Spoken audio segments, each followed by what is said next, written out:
সকাল থেকেই চতুর্থ ধাপের উপজেলা নির্বাচন ময়মনসিংহের 3টি উপজেলায় ভোট গ্রহণ অনুষ্ঠিত হয়েছে। সেই ভোট গ্রহণ সামনে রেখে আমরা সকাল থেকেই বিভিন্ন কেন্দ্র ঘুরে দেখেছি। সকাল থেকে ভোটার উপস্থিতি একটু কম থাকলেও কিন্তু বেলা বাড়ার সাথে সাথে ভোটারদের উপস্থিতি চোখে পড়ার মতো আমরা দেখেছি।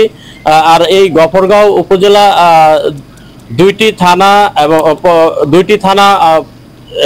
একটি পৌরসভা এবং 15টি ইউনিয়ন নিয়ে গঠিত এই উপজেলা।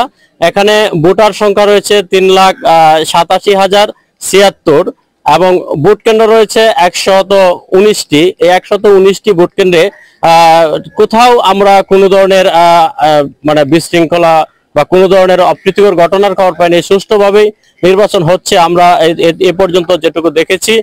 আমি কথা বলেছি যে গফরগাঁও উপজেলা নির্বাহী কর্মকর্তা এবং সহকারী রিটার্নিং কর্মকর্তা রুবাইয়া ইসলামের সাথে। তিনি বলেছেন সুষ্ঠু ভোট কল্পে সব ধরনের প্রস্তুতি তারা হাতে নিয়েছেন। রাজ, এই ছিল আমার কাছে ময়মনসিংহের গফরগাঁও উপজেলার নির্বাচনের সর্বশেষ